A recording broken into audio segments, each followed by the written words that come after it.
Criminology is a true crime podcast that may contain discussion about violent or disturbing topics. Listener discretion is advised.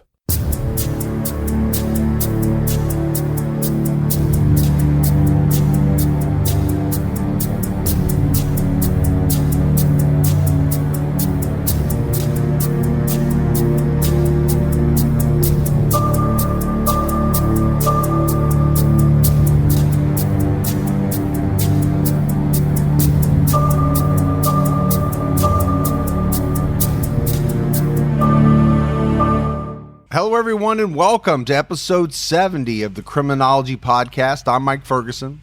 And this is Mike Morford. Morf, how are you this week? I think like you, I'm tired. Tired after the True Crime Podcast Festival in Chicago.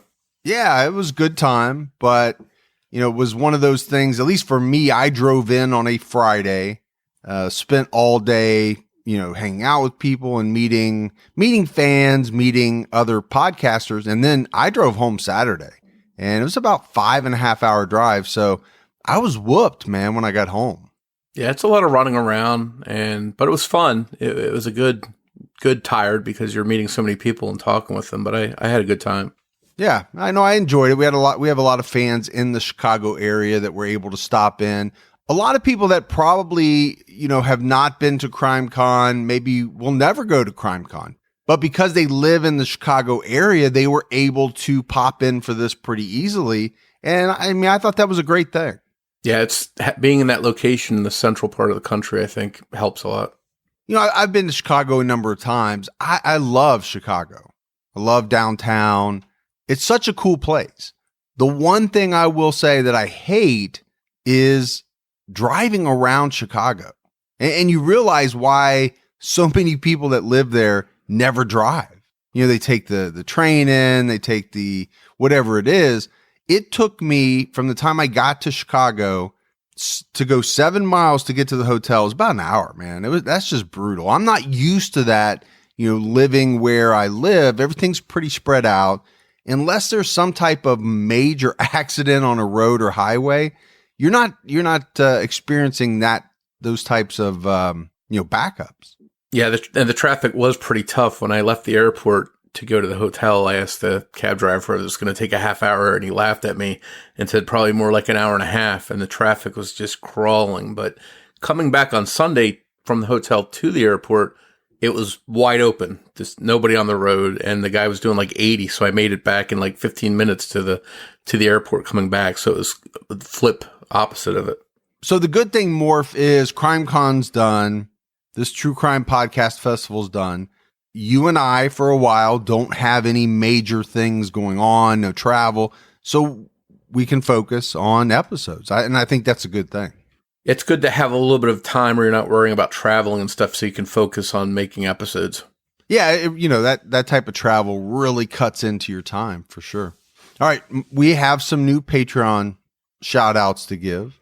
We had Miranda Rollins, Leslie Greenwood, Jonathan Go Ducks Clark, so Jonathan likes the Ducks, Lindsay Shank, Jen Blinn, and Kat Cantor. So some great new support. We really appreciate that. Yeah, thank you very much for that support. And anyone that would like to help support the show on Patreon can do so by visiting patreon.com/criminology. All right, Morph, let's jump right into our episode this week. It takes place in 1983.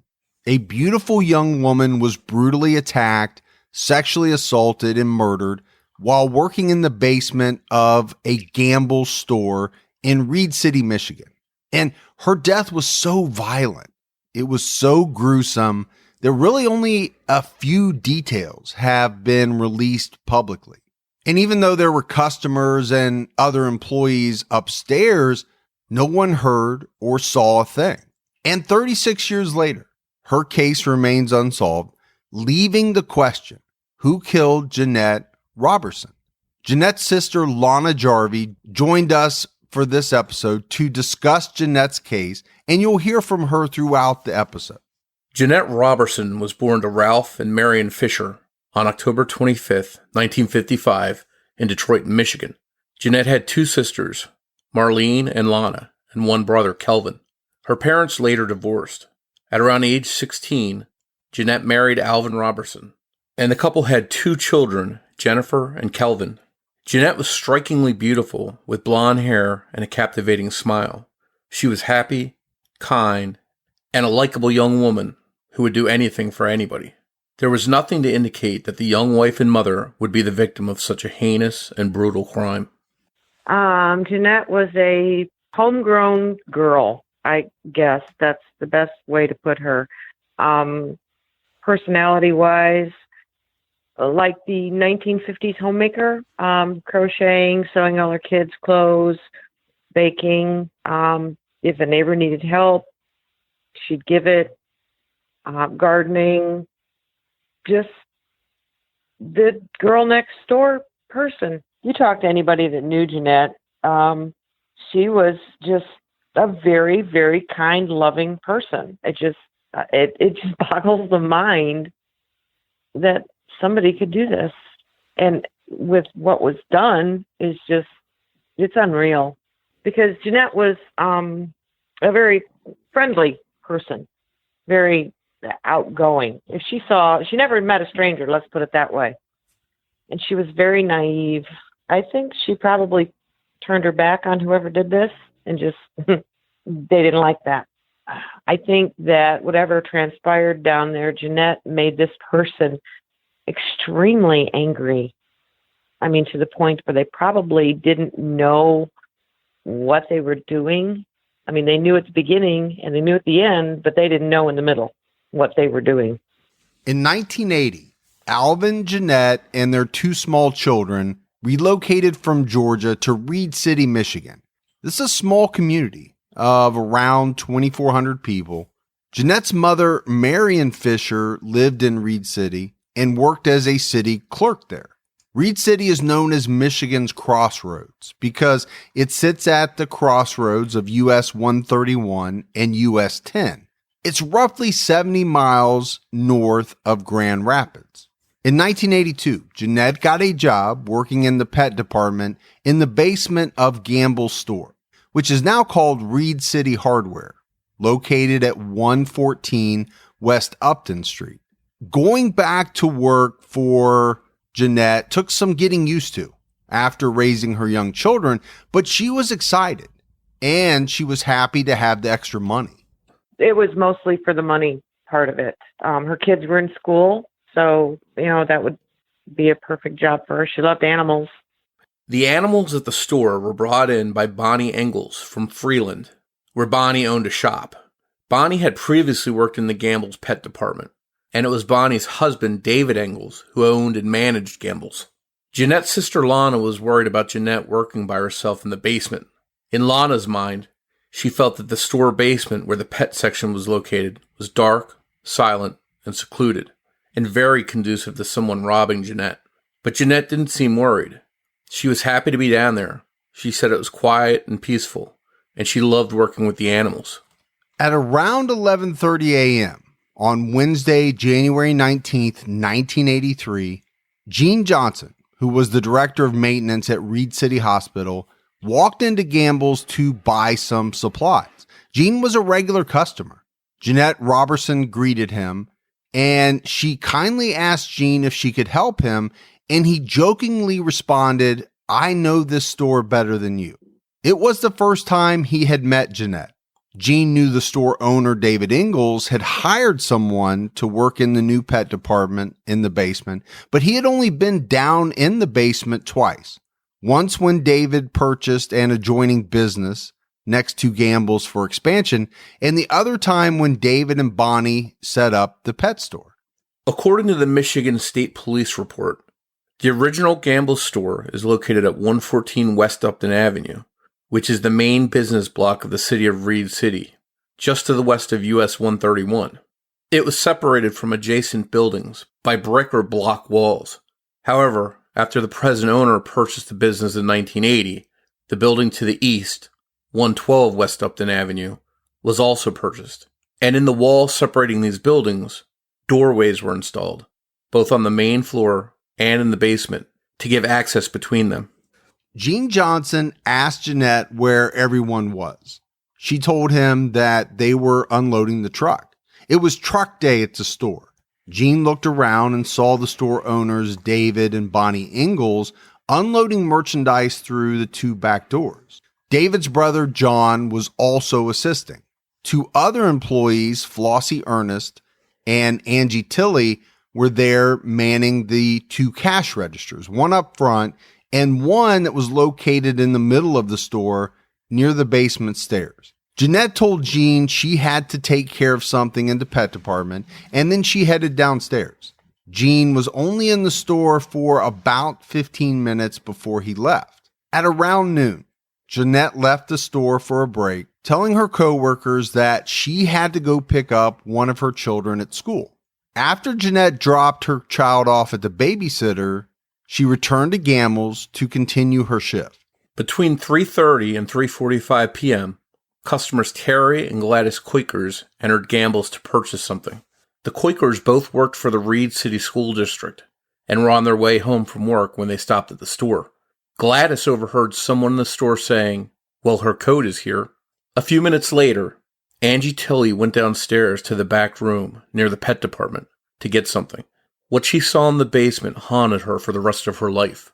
Lying dead in a pool of blood was the beaten and battered body of Janette Roberson. Frantic and distraught, Angie ran upstairs. After taking one look at Angie, Flossie thought she was having a heart attack and called John Ingalls, who was upstairs eating his lunch. When John arrived, all Angie could do was point to the basement. John then ran downstairs and came back up a few minutes later shouting, "Close all the doors." John called police. The call came into the emergency center as a heart attack in progress, according to an EMT on the scene named Gary McGee. Gary was interviewed by author Jenny Decker a few years ago. Jenny was in the process of writing a book on Janette's case that was later published under the title Redacted, A Search for the Truth About the Murder of Janette Roberson. In her book, Jenny wrote, according to Gary's incident report, the dispatch came in at 4:06 p.m. and EMTs Gary McGee and Pam McDonald pulled up in front of Gambles at 4:08 p.m. Customer Terry Cooker also saw one of the first officers. This was Officer Finkbeiner, who arrived on scene, and it was pretty quickly after that the investigation into Janette's murder began. But you also had a large number of curious onlookers that started to gather on Upton Avenue in front of the store. Obviously, they knew something was going on. Gary McGee saw Angie Tilley as he and Pam entered the store. She was visibly upset, and at this point, Gary and Pam had no idea why they were really there. The 2 EMTs walked down to the basement with Officer Finkbeiner. At the rear of the room was a door. Finkbeiner opened it, and both Gary and Pam saw a woman just inside the door. He told Jenny Decker the woman was lying beneath a rack of animal cages that was elevated off the floor. Gary went to assist the victim, but Pam froze on the spot after seeing the gruesome sight and began crying and shaking. Gary told author Jenny Decker, quote, "I feel bad about it now, but I screamed at her to go upstairs." Since Pam was too distraught to help, Gary attended to Janette by himself. He recalled that she was not breathing and her body was cool, but not cold. So he believed the murder hadn't happened right before he got there, but several minutes before at least. So, Morph, we've got to talk about this for a minute. Imagine this scene. You are Angie Tilley working at a department store, what you would think is a pretty safe job, right? Day in, day out. You never imagine in your wildest dreams that you're going to come up upon this type of scene, right? A woman, a coworker, dead in such a gruesome fashion. I mean, that's not what you think about when you get up in the morning and head to work. You just never imagine that's going to happen. And I think to underscore, how violent this death was, you have a trained EMT officer, Pam McDonald, that by all accounts was so visibly shaken that she began crying. This is a woman that, in her job sees a lot of carnage. So I do think it tells you how bad this site was. And I think we have to talk a little bit about the location that this happened in. It's like a secluded basement. I'm picturing a lonely, dark, creepy atmosphere down there in this basement, away from everybody else, coworkers, customers. It just seems like a secluded place. And I'm getting these flashbacks of, a horror movie where something like this happens. Well, it's definitely not the layout that I think most of us are accustomed to in a department store. This is unusual from probably what most of us are used to. A Dr. White from Reed City Hospital was summoned to the scene, and he arrived around 4:13 p.m. He easily determined that Janette was dead, but still he called the medical examiner who would make it official. When Dr. White first arrived, he thought he was there to help out somebody who was having a heart attack. And so, in the beginning, he really didn't even notice a puddle of Janette's blood, and he inadvertently stepped in it. This puddle of blood was located outside of the entrance to the back room. It was about 8 to 10 feet away, definitely closer to the entrance to the back room than to the stairway. Police would conclude that the initial assault most likely occurred outside the room where Janette was found, and that she had been dragged or otherwise moved to where her body was located. The puddle of blood was still wet. Dr. White later told one of the responding officers, Officer Mike Primo, that he may have stepped in the blood. Officer Primo told Dr. White that they might need his boots to match or rule out against any footprints that they might find during the investigation. As it turned out, Dr. White wasn't the only medically trained person who tried to offer help. A nurse who was walking by the store, who also happened to work at Reed City Hospital, saw the commotion and ran into the store to help. Obviously, all of these people were scrambling to try and save Janette or offer help, but what they did was possibly contaminate a crime scene or disturb possible evidence. And I think that's such a tough thing. My assumption is, Morf, as a lifesaver, right? As someone who is trained to save lives, your first thought is not, this is a potential crime scene, I need to be careful. No, you're in there trying to offer whatever aid you can. None of those other thoughts are going through your head at all. And I think that's especially true in this case because everyone that was there initially thought it was a heart attack, not a bloody crime scene. Yeah, you're right. I mean, if the call had come in that it was a murder, then maybe people act differently. Again, I think about this nurse who, is walking by. She knows something's going on. Her training kicks in and she thinks, I can possibly help. Well, she's not a trained police officer. That's not where her training lies. So her only thought is, how do I help save a life? Authorities remained on the scene for several hours. Janette's body was eventually removed from the store around 9 p.m. Reed City Police notified Janette's mother, Marion Fisher, who in turn, along with the city manager, James Nordstrom, notified Janette's husband, Alvin Roberson, who was at home at the time. And you have to imagine getting that call. Alvin Roberson, as a husband, how devastating and shocking would that news be for you? And then to have to relay that to your children, to your family. Lana Jarvie recalled for us getting the news that her sister was dead. Well, I had just gotten out of the shower. I was 7 months pregnant at the time, and I get this knock on my front door, and I lived downstate at the time, and there's these two young state police officers standing there, and they said, you need to call your mother. And they wouldn't tell me why I needed to call my mother. So I went next door and called my mother. My brother answered the phone, and he says, Janette's been murdered. And I said, that really isn't, and I said the F word, funny. And he says, no, I'm serious.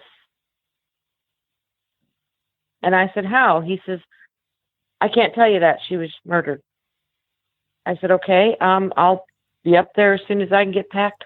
I guess the best way I can put it is when you're growing up, you don't expect anything like that, especially in my family. It seems surreal. It was like, this is not happening. When I get up there, it's going to be a big joke. Like, they're playing a prank or something, but it never hit home. It still really hasn't. I mean, I never got to see her in her coffin. To me, that would be closure. I would know she was dead. But I was not allowed to see her body. So it just doesn't seem real. Janette's murder investigation was really a team effort between police jurisdictions, because working together on this investigation were the Reed City Police Department, the Osceola County Sheriff's Department, the Michigan State Police, and the Northern Counties Evidence Service. Detectives interviewed all the store employees the next day at the police station, and the medical examiner performed an autopsy on Janette Roberson. Many details of that autopsy, to this day, have never been released, including details about the sexual assault. But what we do know is that the attack was extremely vicious. Janette had been badly beaten with several different blunt objects.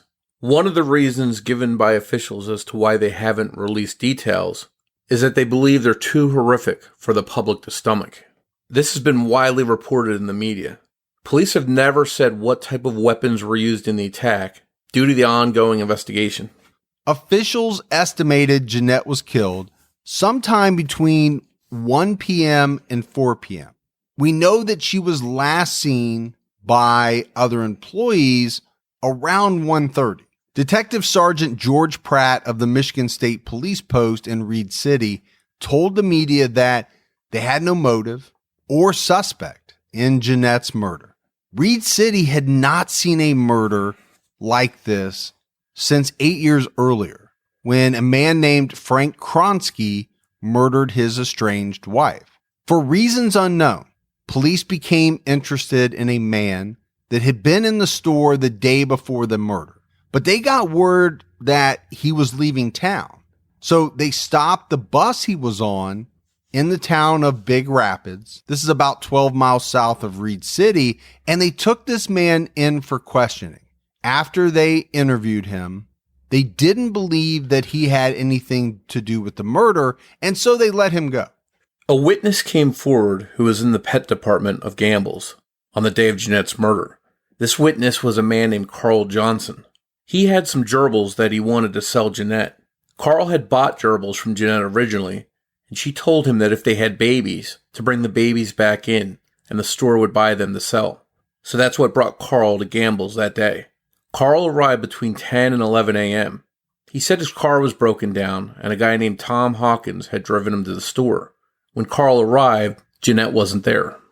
Carl told police that he waited in the basement pet department area for about 15 minutes, and then he went back upstairs and asked the manager when Janette would be back. The manager told Carl that Janette's husband had been there a couple of times and she might have gone home with him. Carl didn't ask any further questions, and his friend Tom drove him home. Later, Carl had his wife Elke take the gerbils back to the store for him, but she called Carl from the store and said Janette had been murdered and that the police were there and wanted to question her. Carl also claimed that in the weeks following Janette's murder, he talked to Gamble's owner, David Engels, and the Engels told Carl that he was convinced that Janette's husband did it. He said that Engels claimed it was unusual for the husband to come into the store as often as he did on that day, and because of that, he was convinced Janette's husband killed her. And more, if we talk about this all the time. When a person is murdered, it's the people that are closest to them that are looked at first. So you have family members and then friends, and in particular spouses, right? Or significant others. But for unknown reasons, police ruled out Janette's husband, Alvin, as a suspect in his wife's murder pretty quickly. And shortly after being ruled out, Alvin packed up their children and moved back to Georgia. And I think this is one of those things that you can look at and say, is it strange? Is it not strange? First of all, my understanding is that Alvin doesn't have any family of his own in Reed City, right? The family they had there was Janette's mother. So from that point of view, maybe you understand that he wanted to get back to Georgia, where he probably had more of an infrastructure, especially as it related to family. But on the other hand, you look at it and you say, your wife's just been murdered. The police are still looking into it, and you pack up and leave? I don't know. I mean, for me, I don't think I get that. I would want to stay close. I would want to be involved. I want to know who this monster is that killed my wife, and I want them to pay for what they've done. Police questioned some men in the Meadowview apartments, the same complex Alvin and Janette Roberson lived in. In particular, they seemed to focus on two men, and authorities questioned both men multiple times in the months and years following the murder. Carl, the man that wanted to sell his gerbils to Janette on the day of her murder, knew these two men and said that one of them spent as much time as he could with Janette, and that she was very patient with him. In Carl's opinion, this man was in love with Janette. Police have always believed Janette's murder was a crime of passion. Janette may have turned down the advances of an admirer. Carl's wife, who we talked about, and Janette were friends. And Carl's wife allegedly told author Jenny Decker that she was the one who found Janette's body. According to Elke, she had gone into the store with the baby gerbils and had gone up and down the stairs looking for someone to help her a few times. Nobody seemed to know where Janette was. Elke said that she left the store, but later returned with the gerbils around 2 p.m. According to an excerpt from Jenny's book, Elke went downstairs, no Janette. She waited in the pet department for what she said was about 20 minutes. Nothing. No Janette. She went back upstairs to ask where Janette was, and a female employee said she was at lunch. Elke said that this process was repeated 3 or 4 times. She would go back downstairs to the pet department, wait 15 or 20 more minutes, then go upstairs and ask if Janette had returned. The employee kept saying she was at lunch. Then after the last check upstairs, she thought perhaps Janette had just gotten too busy with birds and did not check to see if a customer was outside. So she pressed against the door to peek in, called her name, and then saw Janette on the floor. Elke said that her hair was red with blood, her face beaten in, and there was a pool of blood around her head on the floor. According to Elke's account, she ran upstairs to inform the woman she had already spoke to several times. It's unclear if this woman was Angie or Flossie. Elke told Jenny Decker that she couldn't remember what she said to the employee and that it was a blur. Elke didn't remember seeing anyone in the pet department when she was down there looking at the fish in the aquariums. They were installed within the walls between the back room and the pet department. There was a good chance that if someone was moving around back there, she would have seen him. Elke claimed she saw nothing out of the ordinary. But I think what's tough is that these claims by Elke contradict the statement of Angie Tilley. If Elke had been the one who found Janette's body that day, then why did Angie and investigators say it was Angie? It sounds like it's possible that Elke blended in some of what her husband Carl had witnessed earlier that day. So I think you have to say this is somewhat mysterious. It's somewhat baffling, right? All of these things that Elke has said don't match with a lot of accounts from other people that day. And you have to ask the question, is she misremembering? Has she made some stuff up? And if so, why? Is it because she knows more than what she has said? Or is it that she wanted some sort of attention from an author writing a book about Janette's case? I don't think you can rule that out. A couple of days after Janette's murder, Prosecutor James Talaski spoke with a newspaper in the Reed City area called The Pioneer, and they reported that Janette's cause of death was a blow to the head from a heavy blunt object. In this article, it was reported that police were looking for two women who had purchased fish equipment that day and may have witnessed the crime. They went on to add that the women were not suspects, but police felt that they may have important information concerning Janette's death. But these women were never identified back then. And despite the mention of these two women in the news and efforts by police to find them, they've never been identified.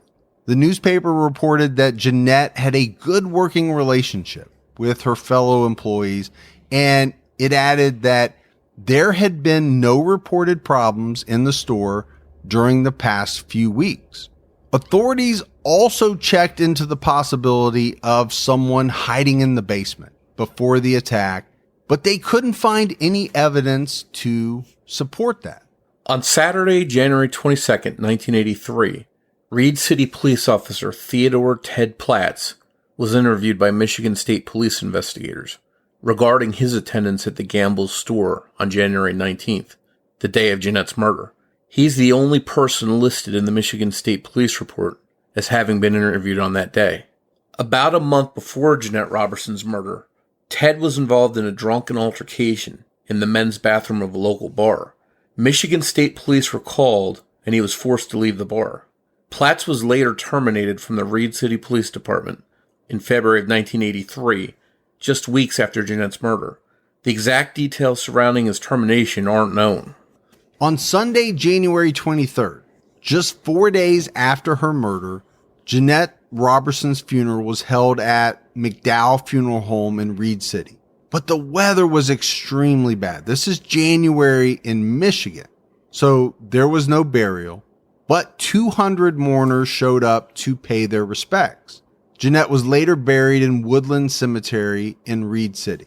By February 1983, this is just weeks after the murder, police requested the public's assistance in identifying a white male who they believed may have had information relating to the murder. The unknown male was between 20 and 30 years of age with light to blondish brown hair. He stood about 5'9" and weighed approximately 170 pounds. It was said that he was possibly wearing a blue jacket. Based on several witness accounts, including employee Flossie Ernest's, police produced 3 sketches of this man, and they showed them to the media. The mystery man was believed to be in Gamble's sometime between 2 and 3 p.m., shortly before the estimated time that Janette was killed. Flossie was interviewed by author Jenny Decker in 2014. She told Jenny that she had seen this man in the store before. While she didn't know his name, he had previously bought pet supplies in the pet department at Gamble's, so she figured he owned a pet. Detective Pratt and Detective James E. Southworth of the Osceola County Sheriff's Department stressed to the public that while officers were interested in speaking with this man, he was not considered a suspect. They hoped he may have seen or heard something that could be useful to the investigation, but the man never came forward. After this man did not come forward, Janette's mother, Marion Fisher, wrote a letter to her daughter's killer, which read, "To the murderer of Janette Roberson." Janette was a wonderful person, not only to her family and friends, but to every person she ever came in contact with. She tried to help all creatures when they needed help, humans, birds, fish, plants, and animals alike. Her heart went out to everybody and everything. She is one of God's children. Yes, she had a heart as big as the universe itself. I love her. Everybody loved her, except one person, you. Maybe you didn't know her. And then again, maybe you did. But nevertheless, from the moment you committed the greatest sin against God and his children, you were condemned to hell. A hell that will follow you every moment of your days. A hell that will increase in velocity until it will not let you live any longer on this earth. Our great God in heaven is the only one that will ever be able to help you now. Maybe, just maybe, he will find it in his heart to forgive you of your great sin and have mercy on your soul. Janette's soul is with her God. Her human body is lying in a coffin, and her husband and children are mourning for her just as I am. It will be hard for them to begin their lives again without their mother and wife. With God's help, they will do it.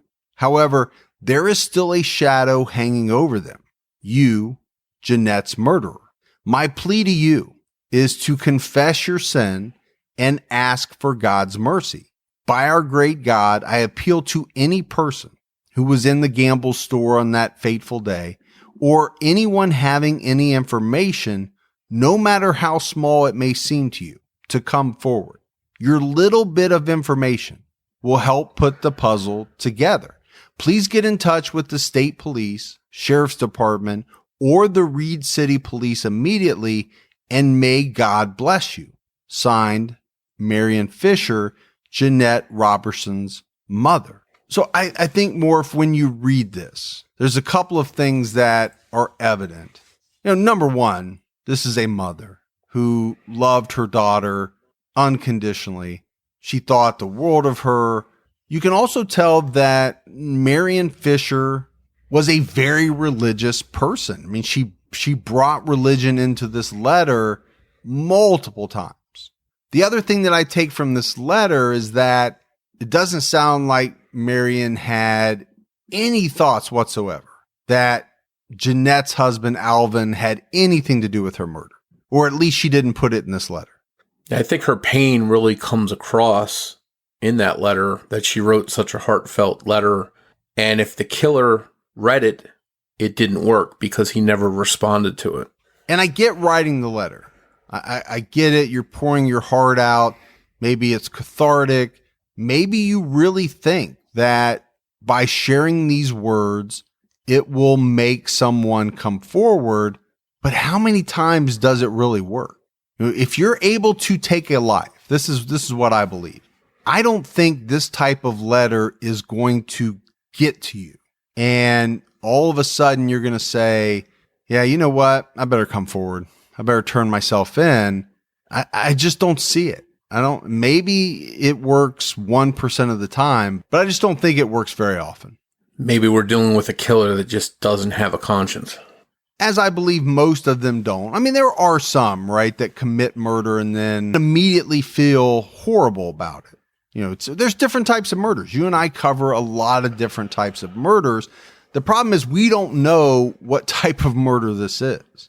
And we don't know what type of murderer we're dealing with. Eventually, Janette's case went cold. But that didn't mean police weren't still hunting for Janette's killer. As we mentioned earlier, the investigation focused on people in Janette's life. Current investigator Detective Sergeant John Forner of the Michigan State Police said recently, "We always start in the inner circle of the victim, those closest to the victim, and work outward." Alvin was a suspect at the time, the husband. We also mentioned earlier that although we don't know exactly how Alvin was ruled out, he was ruled out. But part of the Michigan State Police report in Janette's case reads as follows.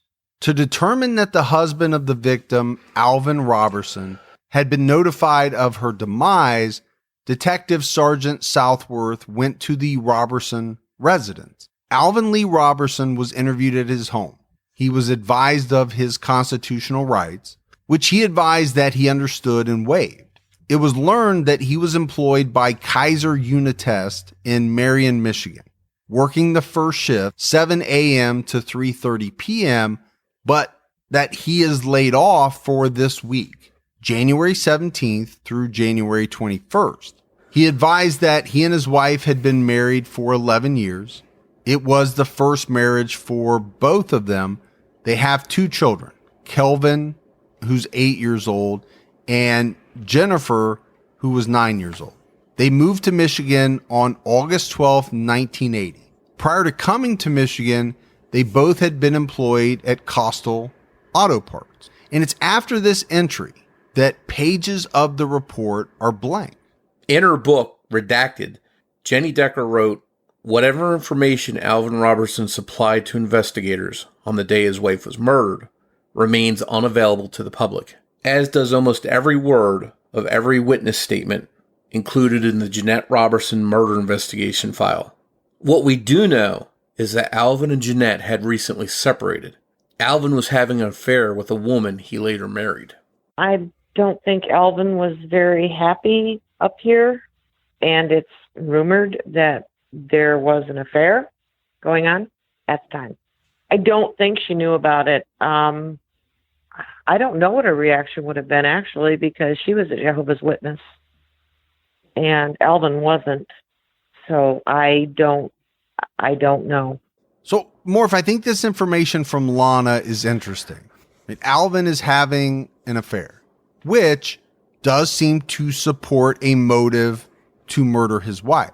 But Lana also says that she does not believe Janette knew about it. So if she doesn't know about it, is the motive really there? And maybe it is just from the fact that he wants to be with someone else. He wants to end the relationship. You know, people murder their spouse because they don't want to give up anything in a divorce. We know that. We've seen that, a lot of times. Then you couple all of this with the fact that Alvin was laid off in January 17th through the 21st during the time that his wife was murdered. That's strange. You have to say that's strange.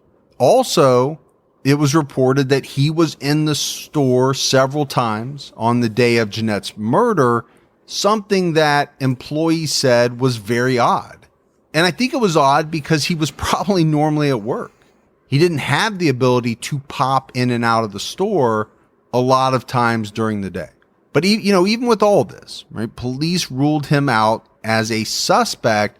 I think the big problem for me, and I'm assuming it is for you as well, is that the information as to why they ruled him out is not there, right? That part is very unclear. That adds to the mysterious nature of this case. Now, what I will say is Lana doesn't think that her former brother-in-law, Alvin, killed Janette, but I think she does believe that he may know more than what he has revealed. I personally don't think he had anything to do with it, but since we've talked, I think he might have known who did it.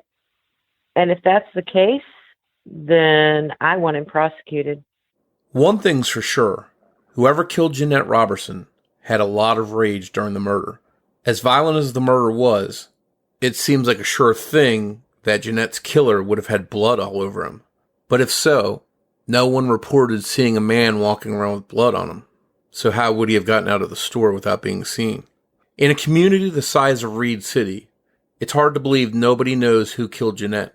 In fact, it's more likely that someone does know, and may be withholding information for a number of reasons. Maybe her killer still walks Reed City's downtown sidewalks. Lana has no doubt that whoever killed her sister was a monster. Janette was like 5'1", probably 105 pounds. She was tiny. And the person that did this caused enough damage to kill her 4 times over. There's a person out there that has no regard for human life at all. None. Over the years following Janette Roberson's murder, police continued to follow up on leads, including one that came in about Janette receiving obscene phone calls in the weeks leading up to her murder. If that sounds eerily similar to a big case that we did, right? The Golden State Killer was notorious for making obscene phone calls before murders, after murders. And if this person was the one making the calls and then later killed Janette, then as deranged as Joseph D'Angelo, the Golden State Killer, was, maybe this killer was just as deranged. Yeah, I don't think you can rule that out. Maybe we'll talk about it a little bit later. I don't know. Again, it adds to the mystery of this case. Is this someone that coveted Janette, couldn't have her, wanted her, she rebuffed this person's advances, and in a fit of anger killed Janette? Or Was this a person that killed a lot of people?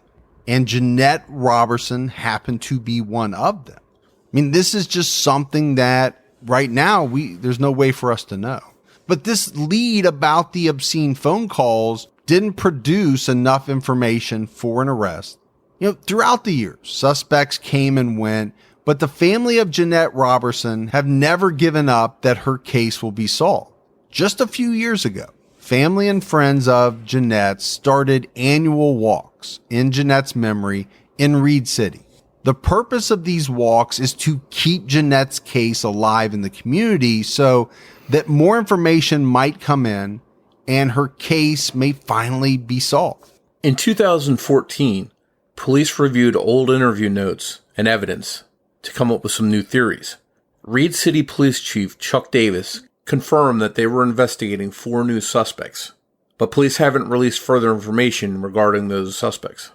In 2017, a state police task force promised to take a fresh look at the case to find out who killed Janette.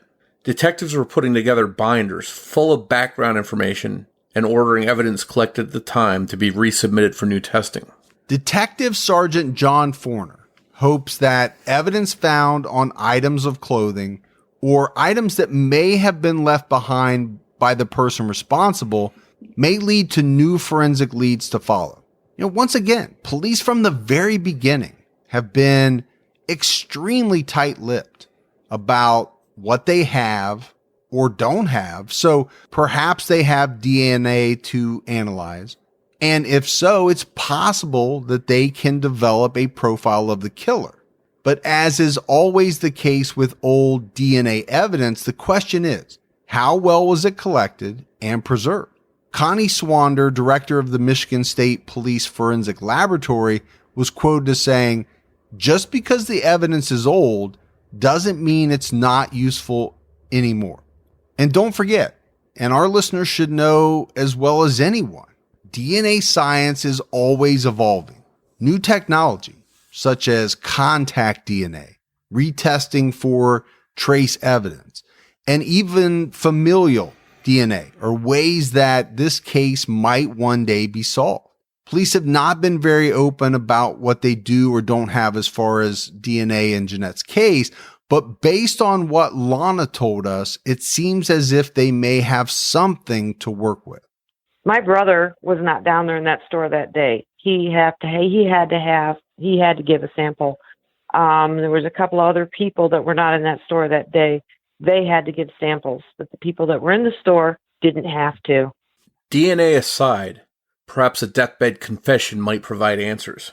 Until there are answers, Janette's family will continue with their annual walks to honor Janette. They also have Facebook pages set up to discuss her case. If you have information about the murder of Janette Roberson, please call Reed City Police Chief Chuck Davis at 231-832-3743 or the Michigan State Police at 989-773-5951. You can also call the Michigan State Police Crime Stoppers tip line at 1-800-SPEAK-UP. We'd like to thank author Jenny Decker for allowing us to pull some of the information from her book, Redacted, A Search for the Truth About the Murder of Janette Roberson, for our research. If you want to read more about Janette's case, you can find Redacted on Amazon. Of course, thanks also goes out to Janette Roberson's sister, Lana Jarvie, for joining us in this episode. And thanks to Debbie Buck at TrueCrimeDiva.com for writing and research assistance in this episode. As always, if you haven't done so, go out, give us a 5-star rating. Keep telling your friends about the show. All of that goes a very long way towards helping new people find the podcast. If you want to find us on social media, you can find us on Twitter with the handle @CriminologyPod. You can also find us on Facebook by searching for Criminology Podcast. And we have a podcast discussion group on Facebook called Criminology Podcast Discussion and Fans. So in wrapping up this case, Morf, it's a very intriguing, mysterious type of, unsolved murder. It does go back a ways, right? We're talking about 1983. I think the tough thing for me in this case is just not knowing what evidence that the police really have. But you look at the advances in technology, especially DNA technology, from 1983 to today. We know there are a lot of things that police can do today that may lead to finding out who killed Janette Roberson. And I think that's exciting. And I don't know if that's the right word to use, but I think it is. I think it's exciting that police have all of these new tools at their disposal that they didn't have not only in 1983, they didn't have them 5-10 years ago. But the question always remained, what were they able to collect? Like we said, how well did they preserve it? And will it be in such a condition that they'll be able to do what they need to do with it? And one of the frustrating things to me in this case is it's a small town, yet nobody knows who the two women that were in the store that day buying fish equipment were. They've never come forward. The mystery man who the composite sketches were created of, he's never come forward. Whenever we talk about these small town cases and it's not a big community, you think somebody would be jumping forward with saying, I think I know who this person is. And the fact these people never were identified and chose not to come forward to help the case, that's frustrating to me. Yeah, I agree with that. I mean, I would go further to say that in a very small community, this was a big deal. This was highly covered. Everybody in that community knew about it. So if you were those two women, if you were that man and you did not have anything to do with the murder, don't you think you would have come forward in a small town to say, hey, I was there. I'm probably the person that you want to talk to. I think that's mysterious, and it also probably gives some credence to maybe those individuals had something to do with this. Because if not, why not come forward to help out? Yeah, and even if at the time they were afraid to come forward, it's been 3.5 decades. You would think by now they could come forward if they're alive still and say, hey, this is what I saw. This is why I didn't come forward, and that might help the case. Yeah, you're saying if they didn't have anything to do with it, but were scared because maybe they saw something that they shouldn't have seen. They were scared for their own safety. Is that what you're talking about? Exactly. Yeah. Yeah, because we know that does happen. People are afraid sometimes, and rightfully so, that if they come forward and tell what they know, they might put a target on their own back. But that's it. That's the case of Janette Roberson. And I don't know, Morf, we don't know all the details. We said that up front about the murder. My thought is just saying that this was a gruesome and violent murder, I don't believe does it justice. My thought is, from everything you read, even though the details aren't there, this was extremely gruesome. I don't even know how to say it, but hopefully police will continue to work on it and they'll get that one break that leads to finding out who committed this heinous murder. So that's it for another episode of Criminology. But as always, we'll be back with you again next Saturday night. So until then, I'm Mike Ferguson. And this is Mike Morford. And we'll talk to you then. Take care, everyone.